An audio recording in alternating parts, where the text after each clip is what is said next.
The Precious Metals Week in Review, September 4th, 2015. Brought to you by Precious Metals International. Volatility continued this week as the latest economic data out of China proved to be disappointing. China's stock markets were closed on Thursday and Friday to commemorate the end of World War II in Asia, a fact which other Asian markets seem to take comfort in this week. U.S. markets will be closed on Monday for the Labor Day holiday. The number of Americans filing new applications for state unemployment jumped more than expected last week, climbing by 12,000 claims to a seasonally adjusted level of 282,000 for the week ending August 29th. The previous week's data was revised to show 1,000 fewer claims than previously reported, but the most recent claims data will not have any impact on Friday's non-farm payrolls report. Friday's non-farm payrolls report came in much lower than expected, with the U.S. economy adding only 173,000 jobs in August, much lower than economists expected. The unemployment rate dipped to 5.1%, and a separate measure of unemployment that includes those who have given up looking for work also dipped lower, falling to 10.3%. Labor force participation, which counts the number of people that are actively seeking employment and is a figure that has been closely watched over recent years, remained at its lowest level since the 1970s, hovering at 62.6%. Analysts immediately began to speculate that the mediocre report could push the Federal Reserve to hold off on raising interest rates this month. Chinese markets were closed Thursday and Friday this week in honor of a new state holiday marking the end of World War II in Asia. Analysts will be watching Sunday's Asian market opening intently following another week of poor economic data out of China. U.S. stock markets were decidedly lackluster this week, resuming their downward trend after the weaker-than-expected U.S. jobs reports came out on Friday. The latest data from China showed a continued slowdown not only in the manufacturing sector, but the services sector as well, which had previously remained relatively steady even as China's economic growth showed signs of slowing. These issues also acted to increase downward pressure on the Dow Jones Industrial Average. As China was marking the end of World War II, 5 Chinese Navy ships were sighted sailing in international waters in the Bering Sea, just off of Alaska. Pentagon spokesman Captain Jeff Davis noted that it was the first time the U.S. had seen Chinese Navy ships operating in the area. Reuters reported, citing 2 anonymous defense officials, that the vessels included an amphibious ship, a replenishment vessel, and 3 service combatant ships, but that the vessels were not acting in an unprofessional or unlawful manner. The Pentagon was monitoring the movement of the ships as their appearance coincided with a visit to Alaska by President Obama. Elsewhere in Asia, South Korea saw its exports plummet in August by the most in 6 years, tumbling by 14.7% year-on-year and blowing past economists' forecasts for a 10% drop. South Korea's economy has been hit by both the economic slowdown in China and a recent outbreak of Middle East respiratory syndrome. The plunging exports figure may force the Bank of Korea to cut interest rates again in the near future to try to kickstart economic growth once again. In Europe, a growing migrant crisis sparked criticism by the United Nations. Migrants fleeing conflict in the Middle East and North Africa have been flooding borders across Europe looking for an escape from the escalating violence. Peter Sutherland, the UN Special Representative of the Secretary General for International Migration, told CNBC Friday that the real issue here is the European Union member states who are not prepared to recognize the fundamental reality that either there is a European solution to this, where everybody shares with a sense of solidarity and responsibility, or there can be no great improvement to the situation. If everybody retires behind their own borders and their own lines of defense, this will be a continuing and terrible disaster. Hungary took the drastic step of shutting down one of its main train stations in Budapest in an effort to prevent migrants from traveling into the rest of Europe this week, and is speeding construction of a fence along its border with Serbia. Crude oil saw a modest recovery this week, but began moving downward again following the weaker than expected August non-farm payrolls report in the U.S. Ongoing oversupply fears amid China's economic slowdown is expected to keep exerting downward pressure on the price of crude as oil-producing nations refuse to scale back their production levels. The euro started the week moving higher against the US dollar and traded in a narrow range until late Thursday when it saw a sharp sell-off that sent it negative for the week. The euro quickly found a floor Thursday evening and then traded essentially sideways through Friday and appears set to close the week lower against the US dollar. The Japanese yen started the week trading mildly higher against the US dollar and saw a sudden surge higher early on Tuesday.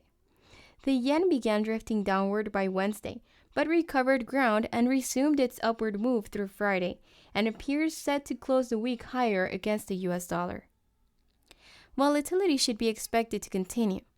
U.S. markets will be closed on Monday for Labor Day, but investors will be closely watching Asian markets when they open Sunday night for signs of how U.S. markets will react when they reopen on Tuesday. Beijing's interventions into Chinese stock markets have left investors rattled and journalists afraid to even report on stocks. Ronald Wan, Chief Executive of Investment Banking at Partners Capital International, told CNBC Asia's Squawk Box program that investors are still on an exit mode. They do not want to hold shares before a long weekend, but at the same time, the national team is buying in to support the index above the 3,000 level because they need a stable environment during the long weekend. The national team Mr. Wan is referring to is a group of state-owned financial institutions whose primary goal is to purchase so-called blue-chip stocks to attempt to support China's market prices. Many analysts seem to believe that the plunge in China's stock markets is far from over, despite the direct intervention of Chinese authorities. Lawrence Ben Safi, deputy head of emerging market equities at RBC Global Asset Management, told CNBC on Wednesday, "We are very cautious when we look at that market. It's totally possible that the market could drop by 50%. The valuations are very extreme." As China's economy has continued to slow and global oil producers have maintained current production levels, the price of crude oil has taken a dramatic plunge in the face of reduced demand and escalating oversupply conditions. Falling crude prices have affected the economies of heavily oil-dependent nations such as Russia and Venezuela, dragging their economies back towards recession if they were not already in one prior to the plunge in oil prices. In Europe, as economies still struggle to recover from what has been termed the Great Recession, another crisis is escalating by the day. Refugees fleeing the growing conflicts in the Middle East and North Africa are flooding to Europe's borders in overwhelming numbers. The human toll of the crisis is escalating daily as smugglers and traffickers take advantage of these migrants' desperate desire to reach Europe by any means. Greece has seen a huge influx of refugees, and its struggling economy is simply unable to cope with the scale of the crisis. According to the United Nations Refugee Agency, of the 300,000 refugees that it has recorded crossing the Mediterranean this year, 200,000 of them came ashore in Greece. As the conflicts in Syria, Iraq, and North Africa escalate further, the number of refugees fleeing their homes for safety will likely increase dramatically. In the U.S., a weaker than expected non-farm payrolls report for August has analysts putting pressure on the Federal Reserve to delay their plan for liftoff on raising interest rates in September.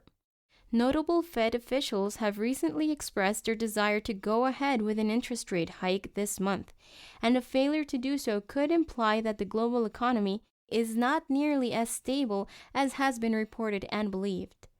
If conditions in Asia and Europe continue to devolve, fueling further stock market volatility, then a rush to the exits in equity markets could begin in earnest.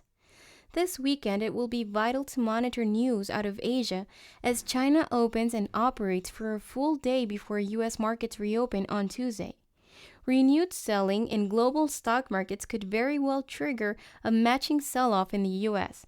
and a sudden rush into other investment products, such as physical precious metals, as investors seek new places to protect their cash. Mr. James Turk, in an interview with King World News this week, said, "For the last 2 years, both precious metals, gold and silver, have been building a base, but each upside breakout was halted.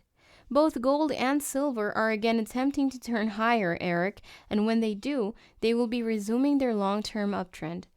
Fortunately, the precious metals do have the wind in their sails. Aside from normal seasonal patterns that favor the precious metals going into year-end, there is of course all the volatility in the financial markets worldwide, which benefits safe havens like gold and silver." Mr. Turk continued, closing his interview with, "We know that the precious metals are undervalued here, and we can safely assume that gold's and silver's 5,000-year history as money has not ended. Of course, timing is everything, but here two things are looking good for the precious metals, with stock markets on the knife edge and national currencies being mismanaged by central banks." A sudden and decisive surge in investor demand for physical precious metals could generate an accompanying massive surge in pricing as mining companies, many of whom have scaled back their mining operations as profits dwindled at current low prices for precious metals, struggle to supply the sudden demand. Wise investors continue to take advantage of buying opportunities, which allow them to acquire additional physical precious metals as part of a well-diversified investment portfolio. Remember that precious metals should always be viewed as a long-term investment, and that the key to profitability through the ownership of physical precious metals is to actually acquire and own the physical products, and to hold them for the long term. Always remember that you should never overextend your ability to maintain ownership of your precious metals over the long term. The Precious Metals Week in Review, September 4th, 2015. Brought to you by Precious Metals International.